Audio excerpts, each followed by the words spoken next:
Oftentimes when we talk about missions, we talk about first world missions or third world missions. Rarely do we mention second world missions, but actually these terms, first, second, and third world, were all birthed after the Second World War to differentiate between primarily capitalist westernized nations, so we're looking at Western Europe, the US, Australia, New Zealand, and then second world nations would be Soviet Union or former USSR nations, third world being the remaining 3/4 of the global population.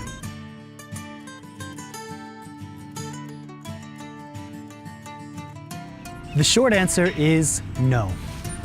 In regards to Western Europe is primarily unevangelized and mostly non-Christian. We live in a post-Christendom culture here in Scotland, and much of Western Europe is the same. In fact, some of the top most unreached people groups by evangelical Christians are in Western Europe. Most European nations have less than 2% evangelical population, and a few have as high as 9 or 10%. So when we're talking about the spiritual landscape of Western Europe, we're actually looking at primarily unreached people groups.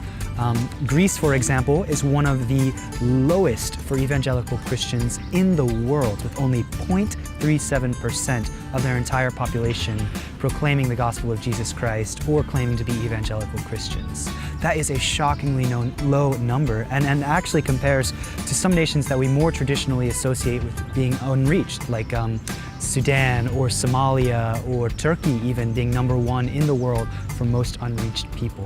So the numbers in Europe are probably a little more drastic than you might have thought.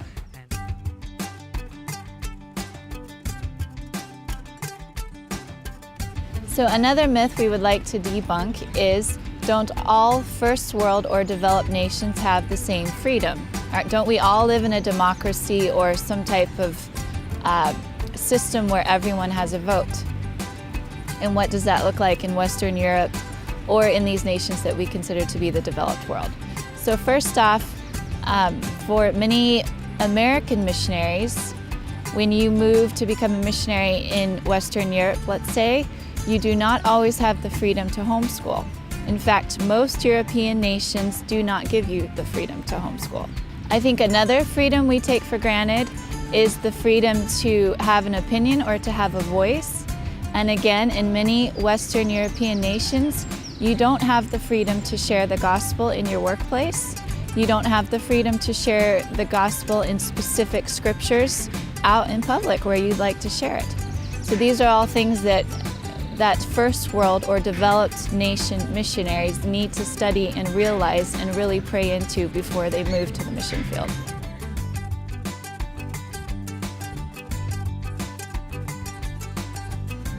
Another myth we would like to debunk is that when you move to another developed nation to become a missionary, it's going to be easy for you to make friendships, especially if the language is the same. You know, for example, the UK and the US, why would it not be easy for me to make friendships here in England or in Scotland or in Wales or Northern Ireland?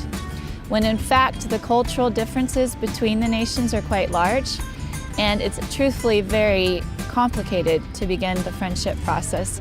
And I think many missionaries here struggle to build relationships, struggle to know the social cues of how do friendships work. Am I allowed to have someone over to my house? Will they invite me to their house?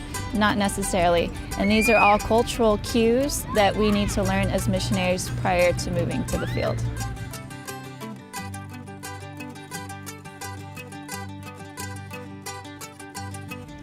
The short answer is no. Each country has its own individual specific culture, and I think one of the common misconceptions is that even if your country and another country speaks the same or similar language, that the cultures are going to be very much the same, and it's just not true. There are large cultural differences even between the States and the UK, but also around the rest of Western Europe. Each individual country has its own culture, its own way of doing things, and each one is very, very unique. And again, even within individual countries, different areas and different regions have their own subcultures, and so you can be in one area of the UK, say for example Scotland, and move to the south of England and the cultures will be very, very different.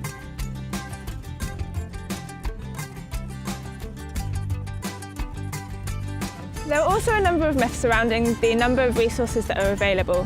Here in Scotland, we're very blessed in that we have access to quite a lot of resources that come from the States.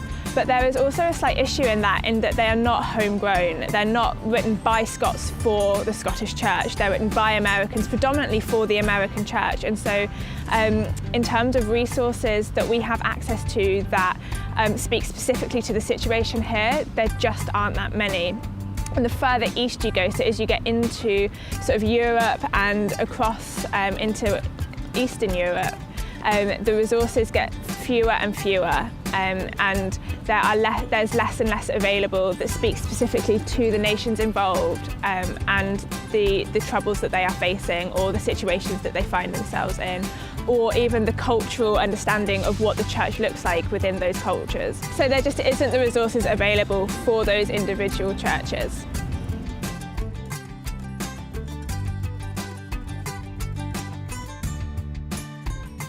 So I think there are many assumptions that come with culture shock. We forget that if you move 5,000 miles to another English-speaking nation, you will experience quite a bit of culture shock. So culture can be the way that we think, the way that we interact, the social cues, the way that a specific region communicates, the way that they think about life, the way that they speak with one another, the way that they do community. So even though we may speak the same language, if we've grown up in two different nations, or even across another nation, there's going to be quite a bit of culture shock to go through.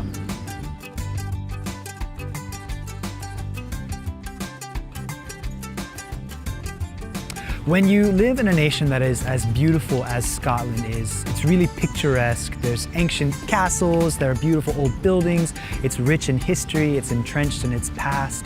The reality is that there can be the notion that we're sitting around eating bonbons all day and touring castles or doing prayer walks in the Highlands.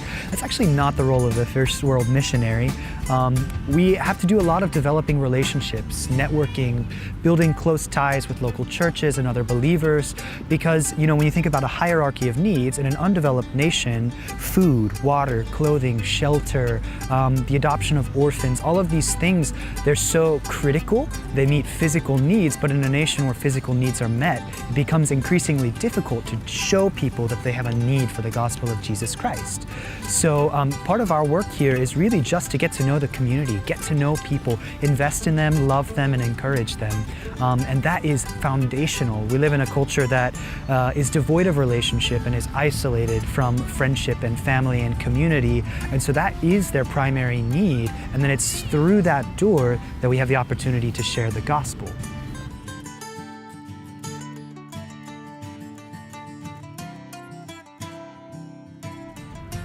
As much as we love her, the truth is, as a first world missionary, we cannot look like Mother Teresa. If you're called to the poor, then you live like the poor. If you're called to a first world nation, then it's incumbent upon you to live in the culture like the culture would live. That doesn't mean living beyond your means. That doesn't mean blowing up your credit cards. It doesn't mean anything like that. It does mean, though, that when you live and interact with a culture, you need to be at the level of your culture, or else you become a stumbling block to the culture. How can we promote the gospel of Jesus Christ in a culture where we say this is a God who provides if our needs are not met and if we're not living at some level like the culture around us? So, sometimes you might look at a flat here in the UK and you might see beautiful crown molding or like French trim on buildings, and you think, wow, it must be really costly to live there. But the reality is you're living in a building that's older than our entire nation in the United States, and it just came with the building. It doesn't mean that it costs any more to live there than it would any other flat in the rest of the city.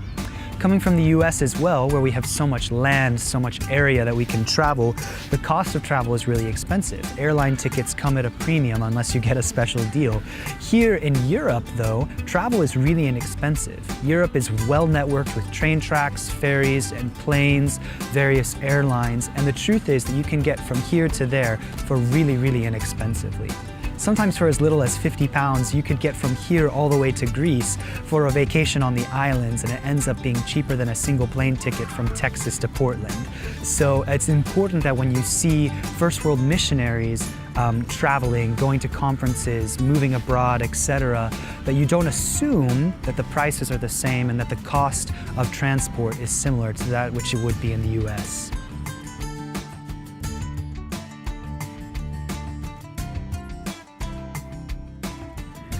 The truth is, everybody needs a break sometimes, including missionaries. Just because you've devoted your life to overseas missions does not mean you've divorced yourself from living in the land of the living. So when people go to weddings, when they go to family events, and when they go on vacations, that's all a part of daily life. You would do that, and missionaries need to do the same. It's a stressful job. It takes a lot. You're giving your heart away, and families especially need the time to relax, recuperate, and bond together without the burden of their ministry life. So it's just important to remember that despite the fact that people have given their lives over to missions and ministry, that they still need time away, they still need time to recover, to recuperate, and enjoy the place they live, not just evangelize it.